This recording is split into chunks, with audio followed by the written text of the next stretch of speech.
Olá pessoal, bem-vindos a mais uma aula de reabilitação visual e hoje nós vamos falar então sobre o processamento visual, a parte de processamento que inclui via ventral e via dorsal, e você vai entender o que é o sistema bottom-up ou bottom-up e top-down. Dentro da visão, como que a gente usa a nossa visão? Para a gente trabalhar com reabilitação visual, a gente precisa entender como que nosso sistema visual funciona, e isso vai muito além dos nossos olhos enxergando, tá? E aí então a gente tem uma linha de evolução da optometria, o que a gente estudava antes, o que a gente estuda atualmente para trabalhar então esse conceito de reabilitação visual, treinamento e terapia visual. Então, eu vou deixar aqui esse slide para vocês pensarem o que remete, a primeira coisa que remete para vocês quando eu mostro esse slide. O que vem na cabeça de vocês quando eu mostro aqui esse slide? Qual é a primeira coisa que você pensa quando você olha essa imagem? A primeira coisa que geralmente a maioria das pessoas pensa é um pontinho preto numa folha branca, ou somente enxerga um pontinho preto.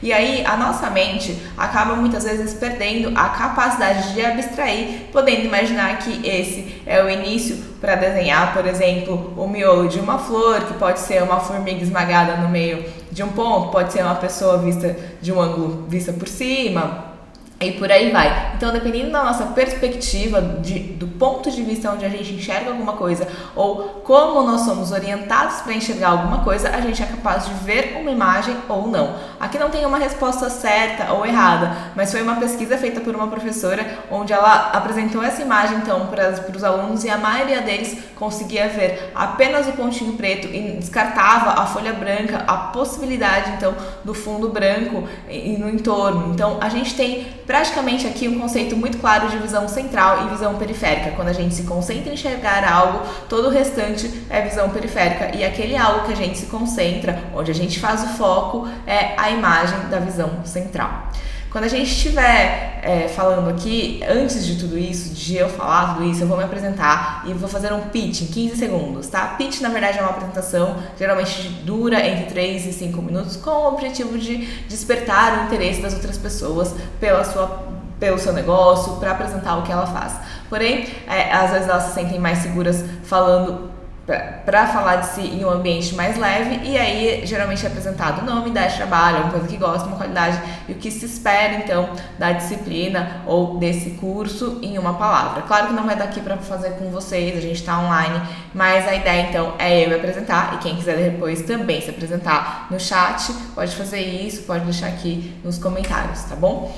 E aí, a minha jornada então começa com a optometria lá em 2010, mas antes disso, em 2006, eu fiz marketing na USP.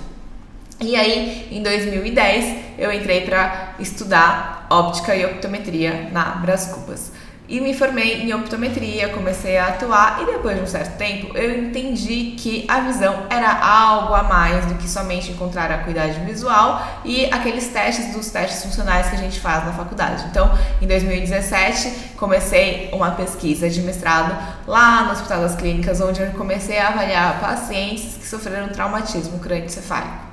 Em 2019, eu entrei de novo, voltei para a faculdade para agora fazer uma pós, fiz uma pós em neuroeducação, e em 2021, ano passado, eu fui então convidada para oficialmente começar a dar aula de optometria na Cruzeiro do Sul. Esse ano iniciei também as aulas na Faculdade Hatch, na Conhecimento Integrado, que é uma plataforma online, e também dei aula na FIEP. Escrevi, então, um livro que se chama Modelos Teóricos para a Terapia Visual. Depois, quem quiser conhecer, fica à vontade para entrar em contato e eu passar mais informações. Então, hoje eu atuo como optometrista comportamental e terapeuta visual, além das aulas e da divulgação, então, desses conceitos de reabilitação visual, de treinamento visual, que eu consigo transmitir a partir do livro e das aulas que eu faço para vocês. O que é o processamento visual? Quando a gente pensa em processamento visual, a primeira imagem que precisa vir na nossa cabeça é que tem muitas informações acontecendo ao mesmo tempo quando acontece o nosso processo de enxergar. Isso significa que muitas das informações que chegam para o cérebro precisa decodificar, codificar e organizar essas informações novamente para ele traduzir ou para ele interpretar, entender o que estamos enxergando através da imagem que chega na nossa retina.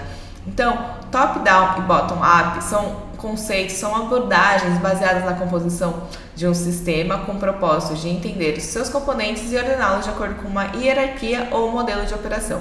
Isso significa que top-down segue uma orientação que ela é de cima para baixo e bottom-up é uma orientação que vai de baixo para cima. No cérebro, então, como que acontece isso? Acontece que a gente tem, então, o globo ocular, que através do nervo óptico fica vinculado ali no cérebro e ele leva as informações para o córtex occipital, no córtex visual primário. Esse córtex visual primário, depois que as informações chegam aqui, essas informações se dividem em informações que vão para a via visual dorsal, aqui para cima, no lobo parietal, e uma outra rede de informações que vai para, então, a via visual ventral. E aí, a partir disso, começam-se, então, as decodificações das imagens que nós enxergamos. Então, quando eu falar top-down, você lembra que 80% das imagens que a gente recebe, 80% das informações visuais, elas têm relação ou têm importância em relação ao que o cérebro vê e que vai estar relacionado com essa árvorezinha que eu vou mostrar para vocês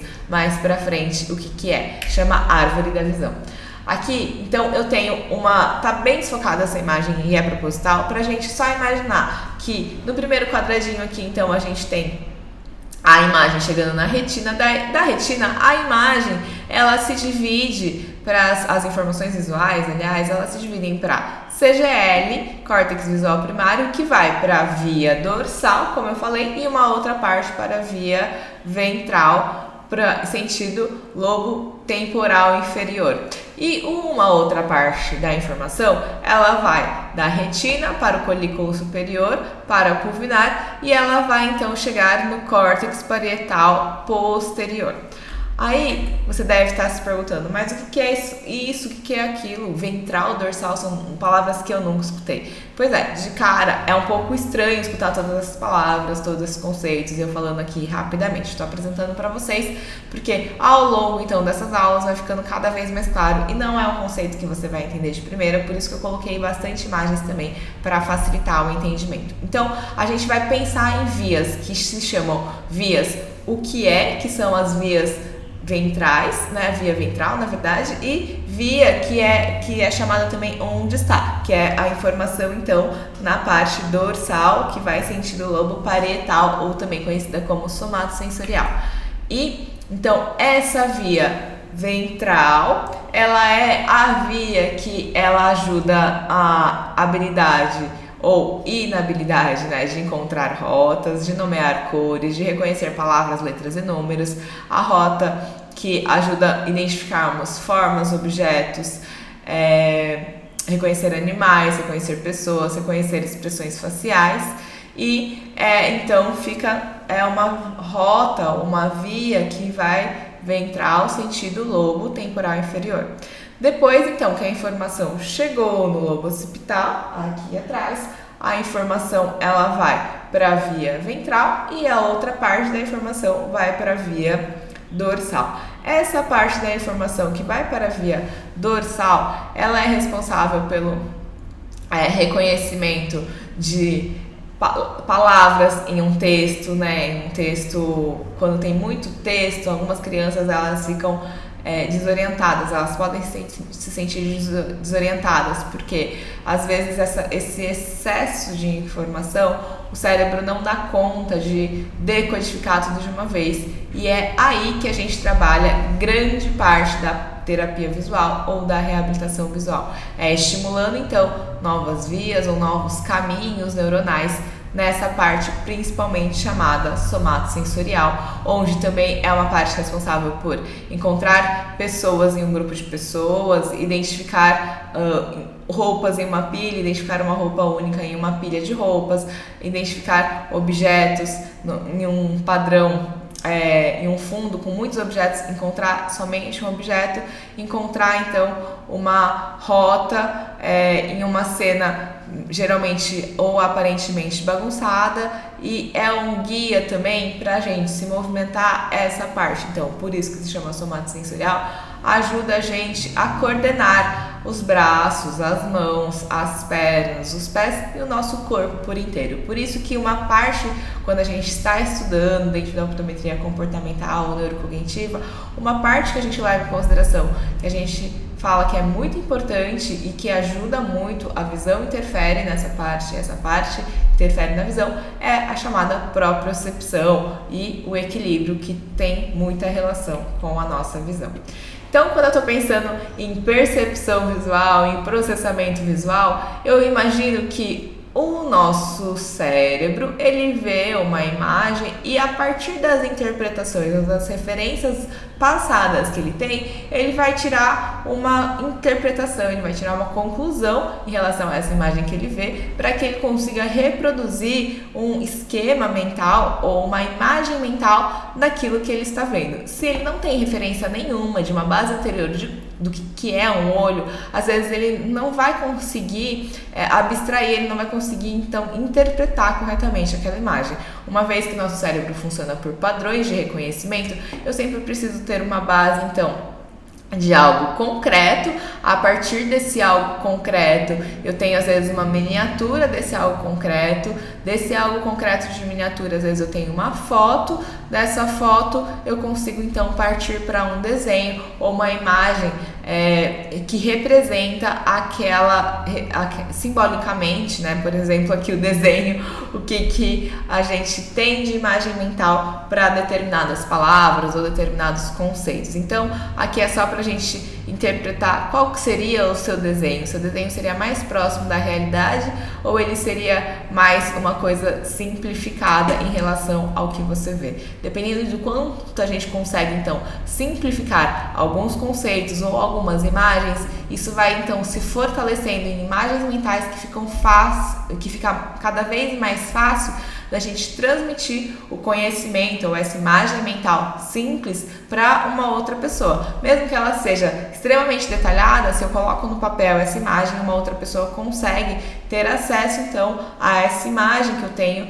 mental a respeito de alguma coisa, seja ela de um conceito ou de uma imagem propriamente dita. E aí, quando eu tô falando, então, no top-down, se eu falar em estrutura top-down, eu tô pensando que a imagem vai da retina para a CGL, para V1, chegando, então, no córtex occipital, e essa informação vai para a via dorsal e uma outra informação para a via ventral, que reconhece o que é o objeto e vai sentido lobo temporal inferior. Na via dorsal, informação chega do olho da retina para o CGL, para V1, de V1 vai para a dorsal, também chamado como somato sensorial, ou que vai sentido também lobo parietal. Essas informações estou repetindo aqui para que fique gravado, então, que top-down é esse sistema de funcionamento do olho e aos poucos a gente vai juntando esses conceitos que eu estou falando, tá ok? Processamento visual, ele tem um processamento visual central, que é esse top-down que eu acabei de explicar, e tem uma outra parte do processamento visual que é chamado bottom-up, que é o que o olho vê. É um sistema mais antigo, que depende do mesencéfalo, e ele depende, que é esse sistema antigo, o mesencéfalo e base do prosencéfalo, tá? E aí esse processamento visual superior, ele depende da via que vai do CGL para o colículo superior. O que isso significa? Vou explicar mais pra frente, só mais um pouquinho. Top-down, então 80% via ventral e via dorsal. Ficou claro? Top-down é um sistema, repetindo aqui de novo, é um sistema que é o cérebro que praticamente comanda as informações, que é ele que vai descrever o que a gente está enxergando e vai depender muito do funcionamento, principalmente dessa via dorsal, que também é chamada de somato sensorial, e da outra via ventral também correspondente à informação que depois de V1 vai passar por V2 e vai ir para V4 na via ventral, e na via dorsal vai passar por V1, vai para V2, V3 e vai para V6 e V5, ou também chamado MT, tá bom? E bottom-up é então esse caminho que vai para o córtex parietal posterior. Então, é o seguinte, as informações então que chegam da retina, 80% vem para cá, que vai distribuir entre dorsal e ventral. Por isso que nós estamos estudando muito mais esse sistema chamado top-down, ou seja, do cérebro para o olho, e há uma outra parte que vai da retina, que vai de colículo superior pulvinar até o parietal superior. Então, da retina, 20% vem para colículo superior e 80% vem aqui para o córtex visual primário e vai para a via dorsal e ventral, tá? Aí, a partir disso, a gente tem então o que se chama de percepção visual ou processamento visual, que a gente começa a selecionar o que a gente vê de acordo com o grau de importância de cada situação, e as experiências anteriores, como eu já disse, elas vão definir as habilidades de aprendizagem e o comportamento, dando sentido à imagem que nós enxergamos. Então, quando a gente está pensando no processamento visual, a gente está pensando num amplo muito maior, que é uma evolução da optometria. Nós começamos com a optometria clássica, depois vamos para optometria funcional, optometria comportamental e a neurocognitiva. Nossa, mas o que quer dizer cada uma dessas optometrias? Na optometria clássica, a ênfase é na acuidade visual, na estrutura do olho, e ela é a capacidade de ver, é definida como a visão, né, por isso o exame de vista é determinado como essa capacidade de ver da luz chegar até a retina e acabou. Se tiver algum problema nesse hardware, nessa estruturinha do globo ocular, então nós identificamos que pode ser alguma patologia e aí o médico vai lá e procura fazer encaminhamentos para o médico vai lá e vê se tem alguma cirurgia a ser feita. Caso contrário, não tem muito o que fazer ou ele fica ali meio à mercê de não enxergar, né? Nesse caso da visão da optometria clássica. Já na optometria funcional, é um início de pensamento da função, da visão como umas funções, a visão apresentando funções. O que isso significa? Que a gente tem percepção macular simultânea, fusão e estereopsia formando binocularidade, que a gente tem a visão que depende da acomodação, de movimentos oculomotores, e aí se iniciam os conceitos de ortóptica, onde significa o olho reto, né? O olho reto, ou aquele olho que não se desviou, onde a gente começa a estudar a musculatura dos olhos e começa-se então um pensamento de que, nossa, aquele olho desviou porque aquela musculatura estava fraca, a gente precisa fortalecer aquela musculatura para que o olho permaneça então em sincronia ou em binocularidade de visão, e aí a partir daí ele reestabeleça esse estrabismo, esse desvio, volte para o lugar, né, o olhinho e os olhos coordenados é o que vai garantir uma boa visão. Então, muito do conceito na optometria funcional está voltado para identificar se o olho tem desvio ou não e tratar geralmente com tampões ou também cirurgias. Já na optometria comportamental, então, começa-se a descobrir que há algo a mais que pode interferir a visão. O que é esse algo a mais?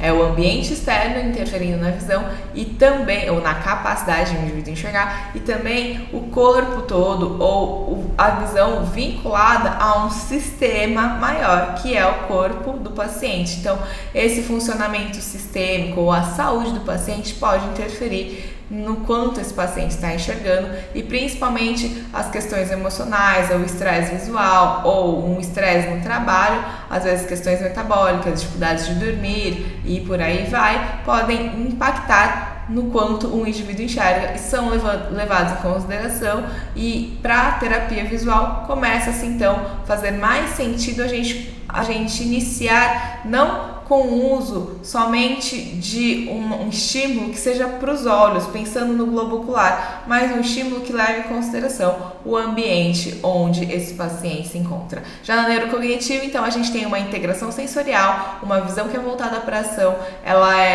depende, a percepção visual depende então de um funcionamento ou do processamento, a decodificação do cérebro, das informações que a retina recebe, que o olho recebe através da retina, e aí essas informações precisam estar integradas com o restante do corpo humano ou com o restante dos sistemas sensoriais para percepção, equilíbrio, e vai afetar então o cognitivo ou a capacidade de aprendizagem do indivíduo.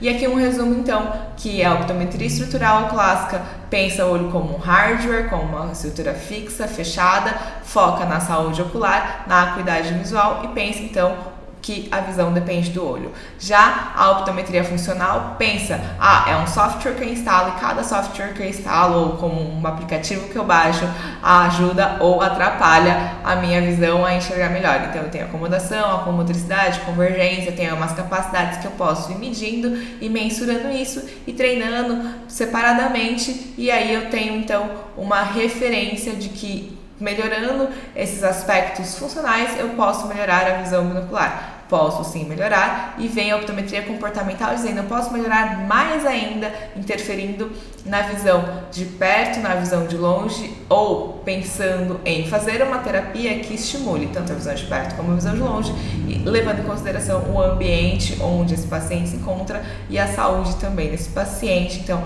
essa relação indivíduo com o meio é muito importante na optometria comportamental ou optometria do desenvolvimento. Já na optometria neurocognitiva a gente tem então, como eu disse, a integração de todos os sentidos trabalhando com a visão, e a visão muito voltada para a ação. Para que você usa a visão? Para agir, para responder a algum estímulo externo que eu vejo do meio, e esses estímulos externos eu sempre vou aprendendo algo novo com cada estímulo externo que aparece. Então antes a gente estudava então que o sistema visual central acontecia até V1, até o córtex visual, eu estudava todas as vias, nervo, que é a imagem. Então a luz chega na retina, passa pelo nervo óptico, quiasma, trato óptico até o CGL, do CGL vem para a radiação óptica e chega em V1.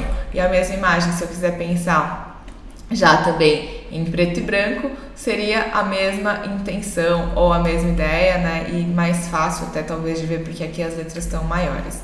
E aqui eu tenho os 4 pilares que interferem na percepção visual do ponto de vista de Skeffington, que apresenta então um conceito de optometria do desenvolvimento, optometria comportamental. São os 4 círculos de Skeffington, como é chamado, onde nesses círculos Skeffington apresenta então um primeiro círculo chamado de antigravidade, o segundo círculo chamado de centrado, o terceiro círculo chamado de identificação e o quarto círculo chamado de linguagem e audição.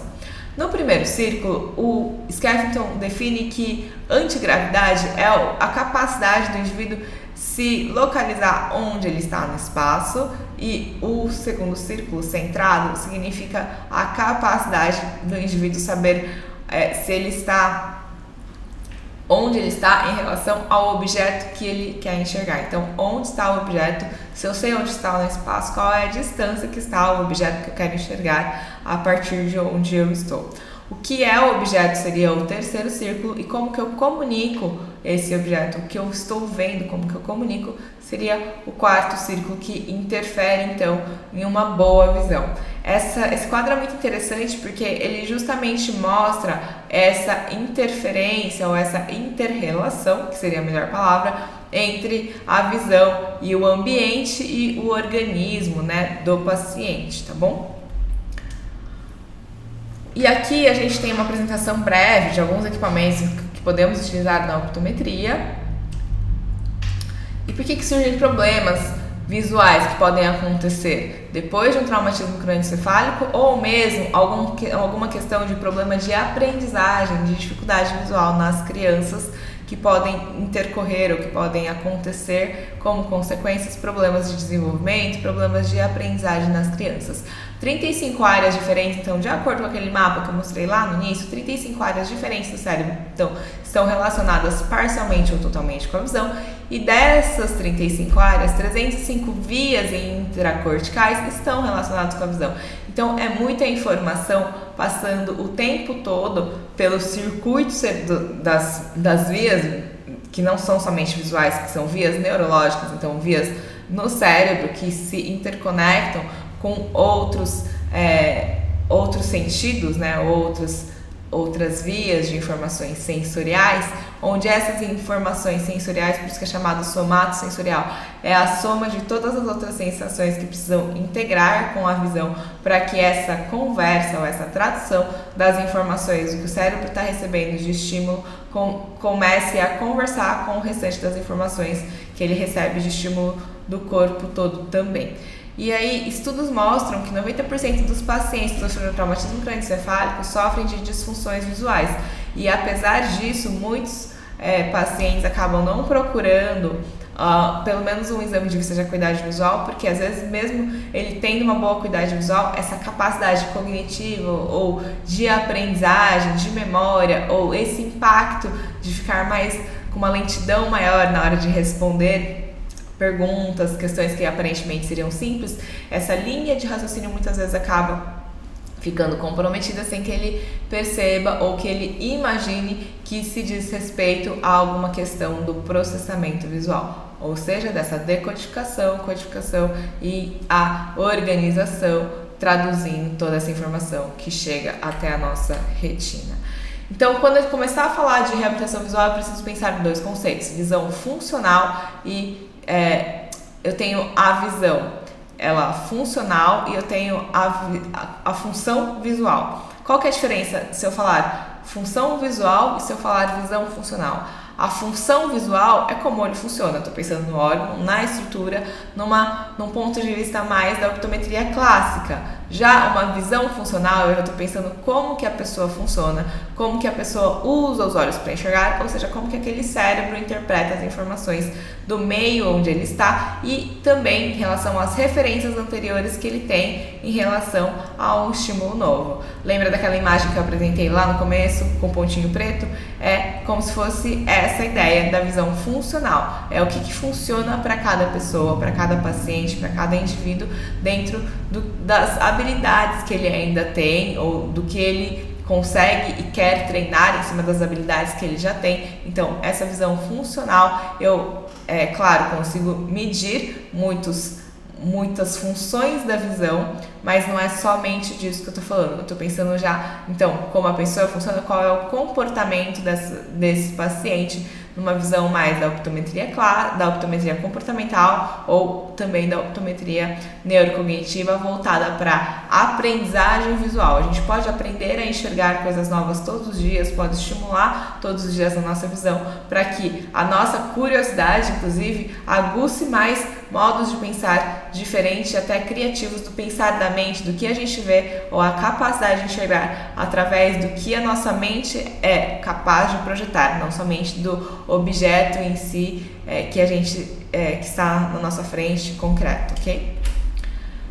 De novo, pensando em processamento visual, eu posso também chamar o processamento visual de percepção visual, que pode ser dividida em alguns elementos. Esses elementos de percepção visual podem ser discriminação visual, relação espacial, constância de forma, figura fundo, fechamento visual, memória visual e memória visual sequencial. Vamos lá saber o que é cada uma delas? Na discriminação visual, eu percebo diferenças e semelhanças entre imagens. Na relação espacial, eu tenho noção de posição e de direção no espaço das coisas, direita, esquerda, por exemplo, e aí para frente e para trás, essa relação de começar a se orientar no espaço. Constância de forma é reconhecer o que é visto independente da forma, do tamanho, se está reto, virado ou invertido. É aquela capacidade de eu ver um dado e conseguir girar aquele dado, ou desenhar aquele dado também, e imaginar que ele virado, ele não vai perder a forma porque eu estou girando mentalmente aquele dado. Então, essa capacidade de girar uma imagem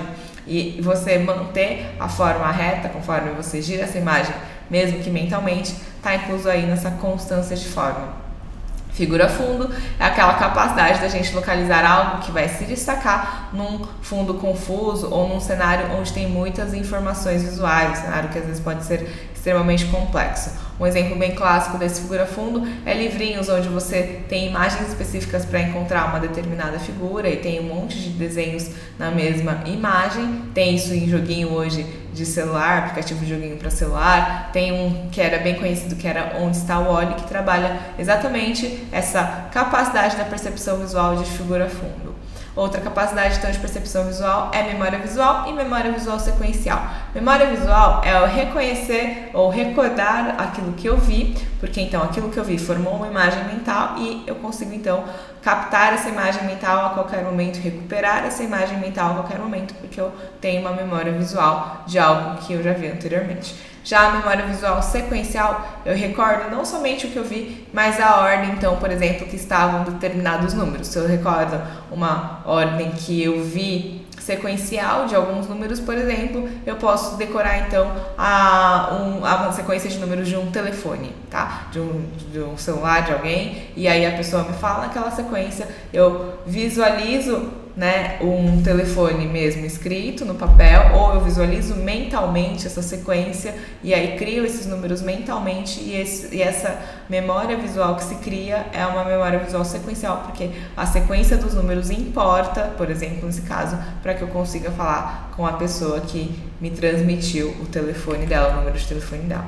Outras habilidades de percepção visual ainda que podem ser incluídas, que a gente pode pensar, então, a capacidade de integração sensorial, isso inclui integração visomotora, integração visoauditiva, a atenção visual, que é a nossa capacidade de fazer o foco, de se concentrar em uma determinada tarefa, e aí tem a atenção visual dividida, que eu posso olhar aqui, dar aula para vocês ao mesmo tempo que eu paro e faço outra coisa, e aí depois eu volto aqui e eu não perdi essa linha de pensamento, por exemplo, pode ser.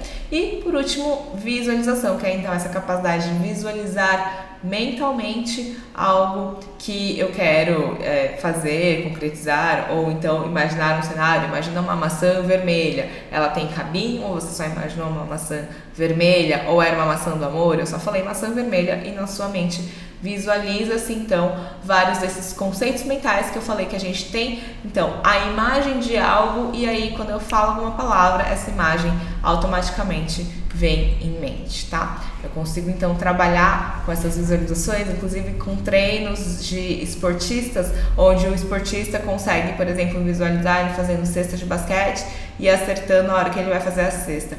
Esse processo de mentalização e de visualização que um atleta faz impacta no melhor desempenho dele quando ele vai de fato fazer a cesta. Ele acerta mais cestas do que atletas que não fizeram esse treino de visualização mental. Isso é uma pesquisa feita que quem quiser depois também pode me pedir, que eu procuro aqui para passar para vocês.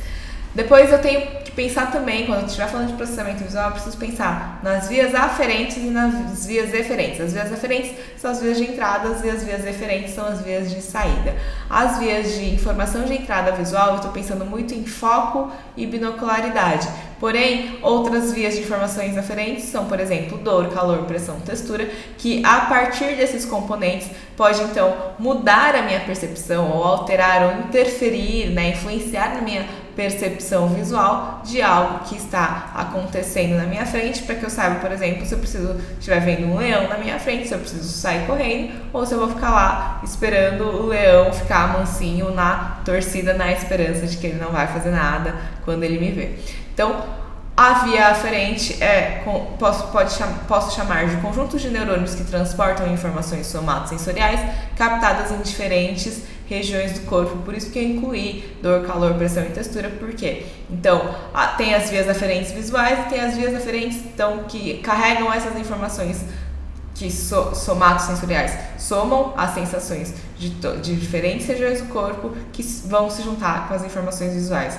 Mas, se as informações visuais não estiverem coerentes, elas não vão conseguir ser juntadas de uma forma positiva ou de uma forma satisfatória com o restante das informações somatosensoriais captadas nas diferentes regiões do corpo daquele paciente ou daquela pessoa, tá? Então, quando eu pensar em via aferente, eu penso acomodação, foco, os movimentos oculares e na binocularidade, lembrando que a binocularidade tem percepção ocular simultânea, fusão e estereopsia. Para que aconteça nesses 3 passos, eu preciso ter esses 3 passos para que aconteça binocularidade. Sistema top-down, então, relembrando ainda, já falei, cérebro para o olho. Ele vai trabalhar, então, que eu tenho as informações que acontecem depois que chegar em V1, eu vou pensar que as informações são importantes, e por isso que a gente chama cérebro para o olho, porque as informações de V1 vão juntar na via dorsal ou somatosensorial e na via temporal também, que é a via ventral. Então, essas informações, quando elas juntam com a informação auditiva e com a informação somatosensorial, a informação de tato, dor, por isso que eu falei de calor, essas outras informações do restante do corpo, elas ajudam um indivíduo a definir o que ele está enxergando.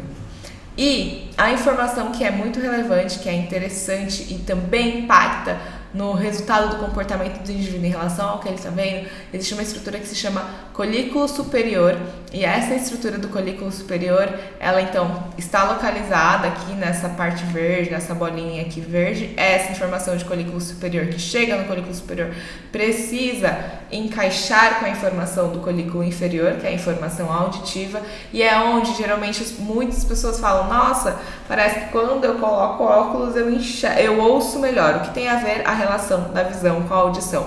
Porque a informação visual precisa casar com a informação auditiva. Então, quando eu tenho uma melhor visão, a minha acuidade de identificar de onde está vindo aquele som também tende a melhorar, porque eu vou olhar na direção aonde eu estou ouvindo aquele som, e uma vez que eu identifico a origem daquele som visualmente, é como se meu cérebro também é como se ficasse mais fácil para o meu cérebro casar essas informações, juntar essas informações, porque eu reconheci qual era aquele som, da onde que estava vindo aquele som, qual era a distância que estava vindo aquele som.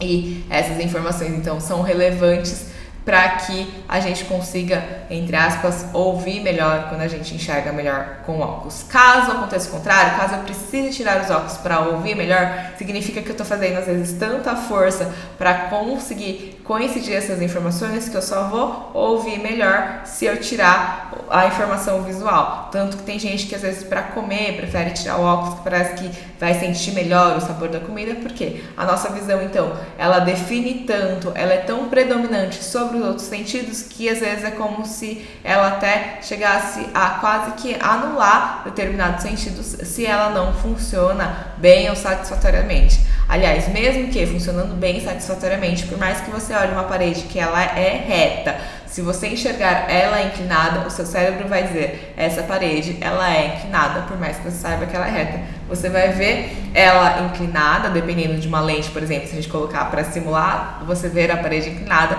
e o seu corpo tende até a ir para trás para se ajustar àquela informação visual do que você está visualizando naquele momento. Tem um outro estudo também super bacana, onde eles colocam, então, o paciente vendo tudo de ponta cabeça, e aí depois de um tempo ele tira o óculos, e aí o estranho passa a ser quando ele vê normal, porque o nosso cérebro ele se ajusta muito rápido, de algumas pessoas, então o cérebro se ajusta mais rápido do que de outras, e aí por isso que essas informações que a gente envia para o nosso cérebro, as informações visuais, ele capta e aprende muito rápido a se adaptar, porque graças à nossa visão a gente consegue então ter essa resposta em relação ao ambiente. É um curso de ação, a nossa visão é uma orientação para que a gente tenha algum comportamento diante do que a gente está vendo em relação ao estímulo do ambiente. Então, quem vai ajudar a direcionar essas respostas é uma das estruturas do cérebro, que é então o colículo superior.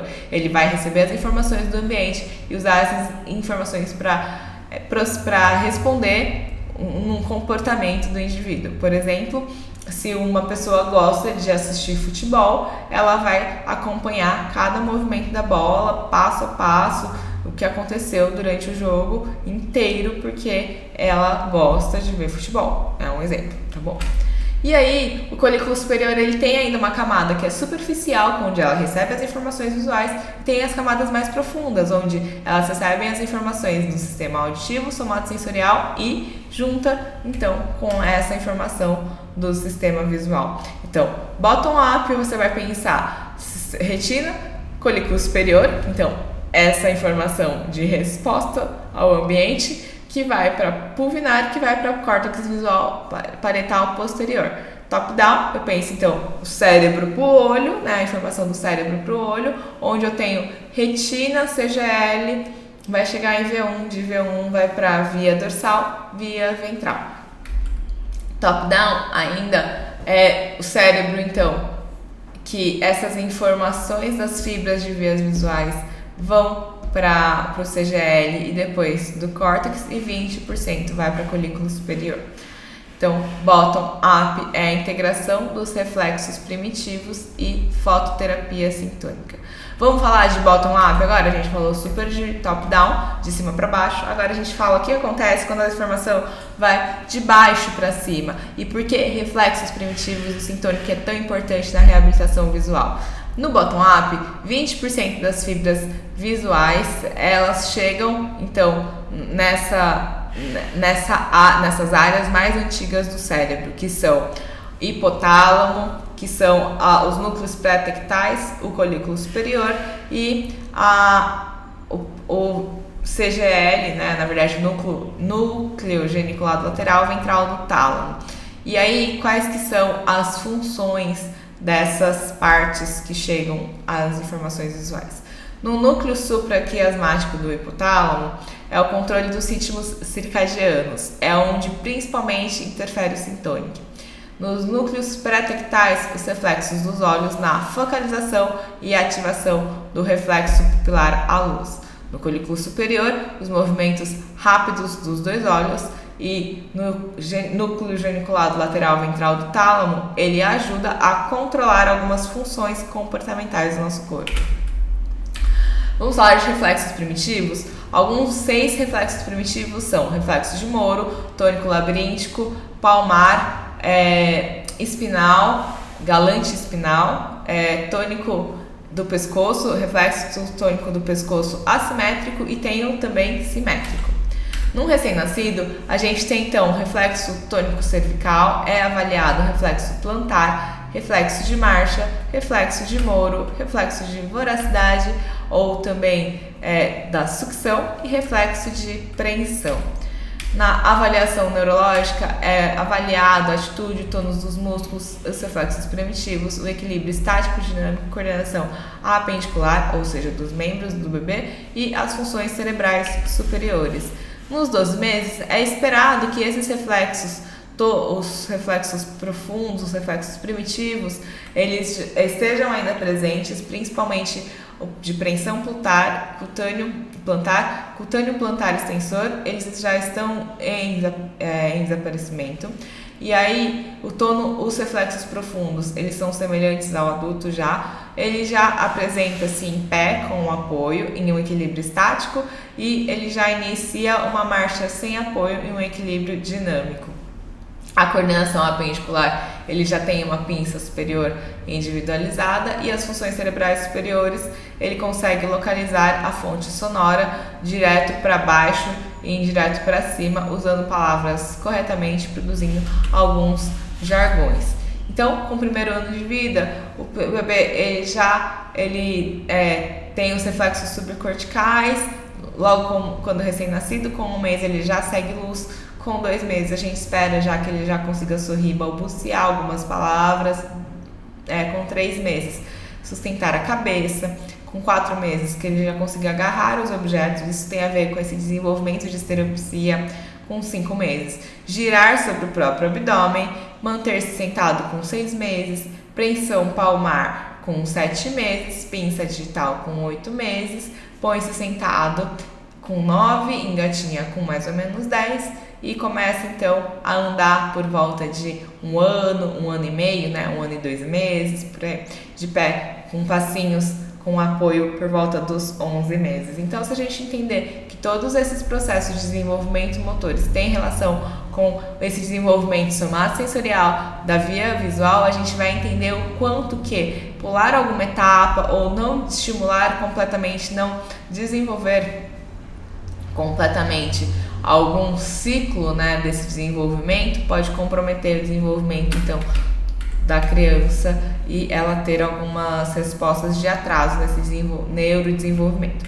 Com 2 anos a gente espera já que a criança consiga subir e descer uma escada, falar mais de 10 palavras, começar a correr, pular com os 2 pés e a melhora daquele equilíbrio da criança quando ela começa a andar, que ela fica meio andando ainda, meio sem um equilíbrio, sem uma estabilidade. Esse aprimoramento do equilíbrio começa a acontecer quando a criança tem 2 anos de idade. Com 2 anos também é onde ela pode começar início de controle dos esfíncteres, onde já pode se esperar que ela Perceba então que é ela que controla o xixi e cocô para que já comece o início de desfraude. Então aqui eu tenho uma ficha de acompanhamento de desenvolvimento, que ela é chamada de Denver, teste de Denver, onde aqui eu tenho marcos de desenvolvimento e as respostas esperadas desde o reflexo de Moro, onde ele abre e fecha os braços em resposta à estimulação, que diz respeito em relação à postura, se o bebê olha para cima, tem aqui alguns marcos do desenvolvimento de acordo com a idade em meses e até a idade em anos. E isso vai então desde 1 mês de idade até os 6 anos de idade, alguns aspectos esperados para cada criança.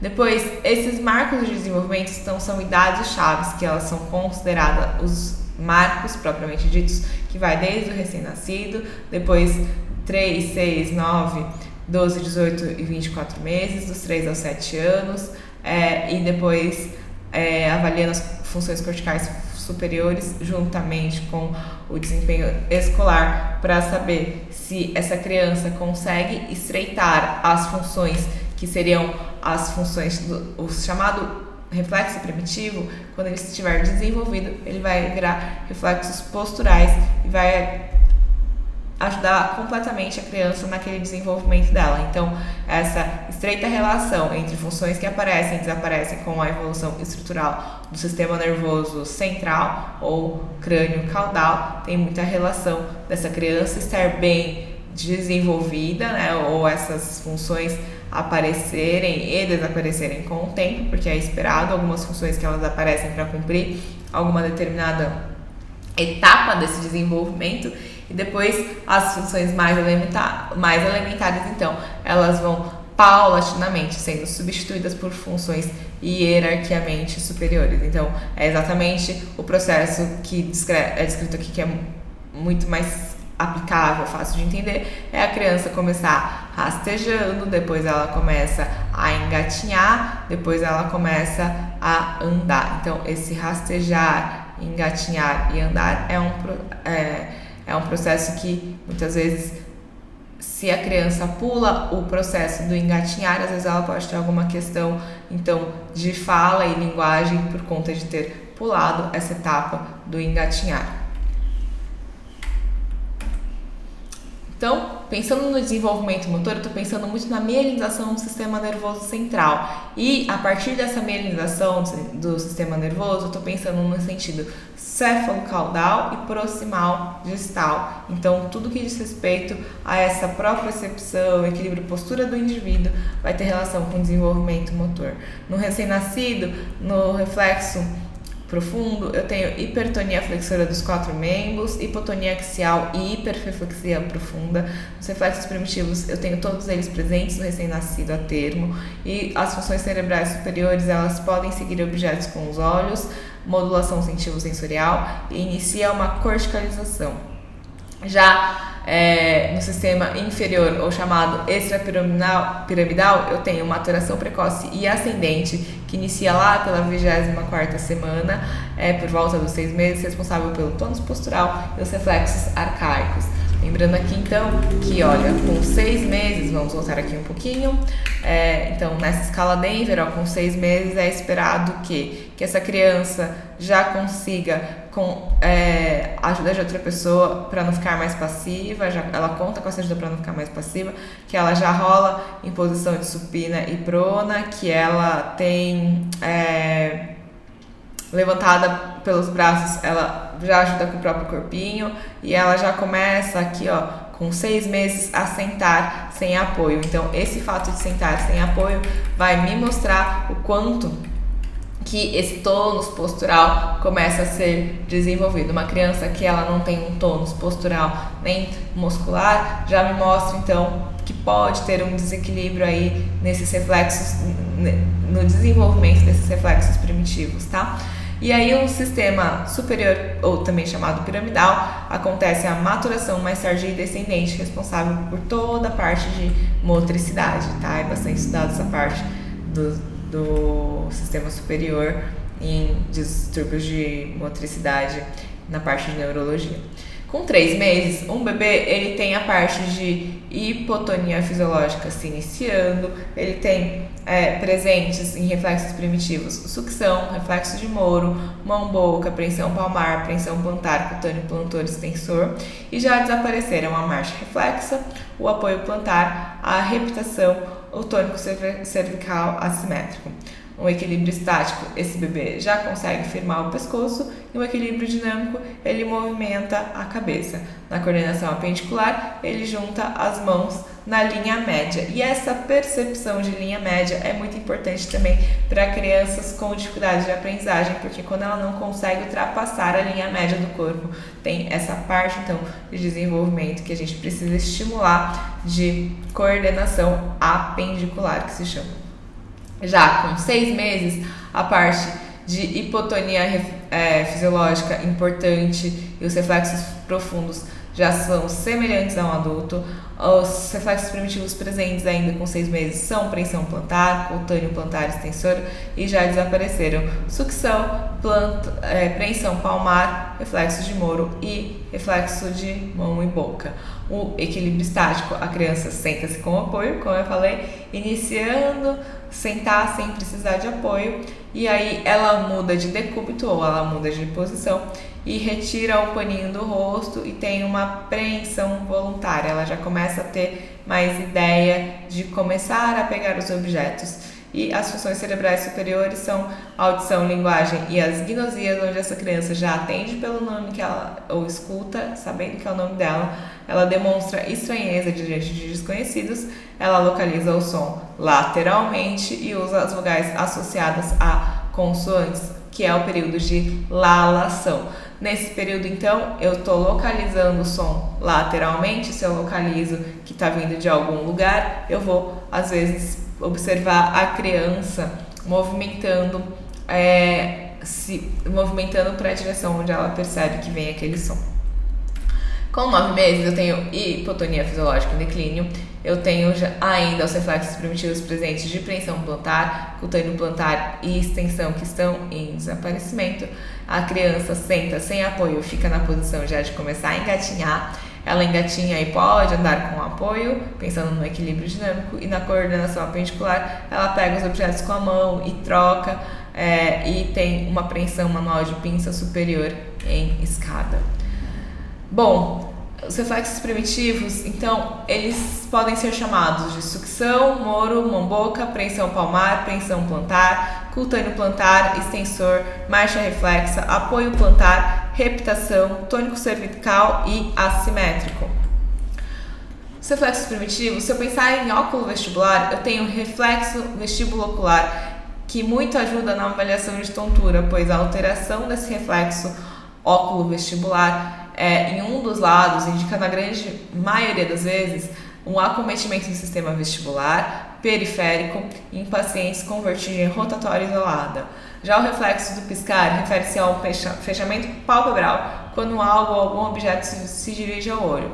As fibras aferentes são o nervo óptico até o colículo superior. Então, as fibras eferentes, nesse caso o reflexo do piscar, é o nervo facial.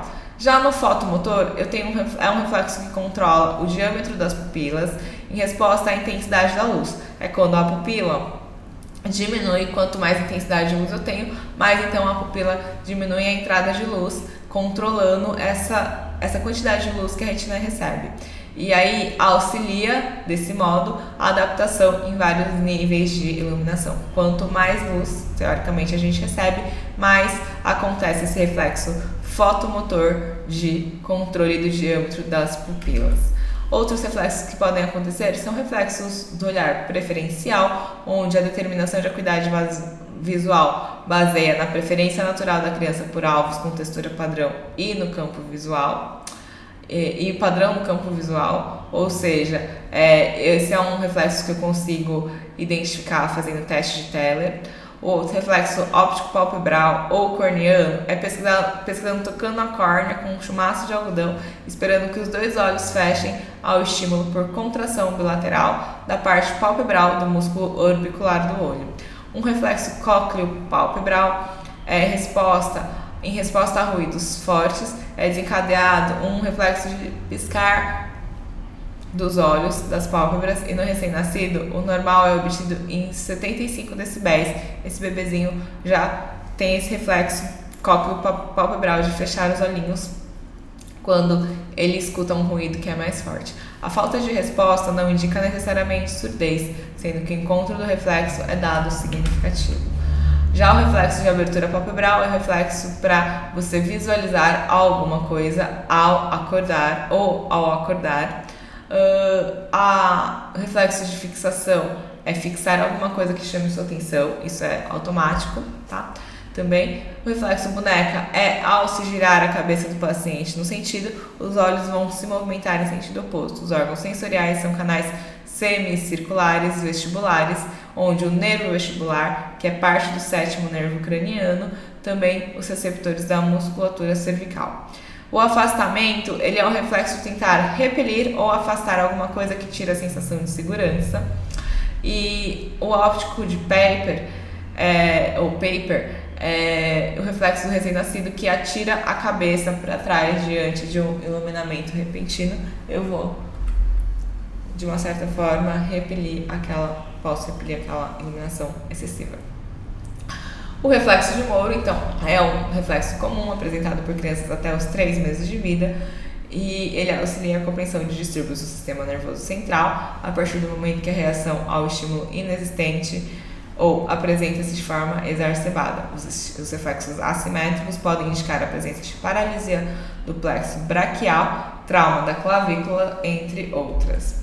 No reflexo de sucção, ele é primordial para que o bebê consiga, então, ter a sua capacidade de alimentação, para que ele consiga ser amamentado. É um reflexo que o bebê, na verdade, todos esses reflexos primitivos são involuntários, naturais, e aí, durante parte da vida, em especial nos primeiros meses de existência do bebê, ele já tende a apresentar esses reflexos. No reflexo de busca, ele é desencadeado por uma estimulação da face na área ao redor dos lábios, caracterizados por uma rotação da cabeça do recém-nascido, que busca o causador do estímulo. É seguido imediatamente por sucção reflexiva.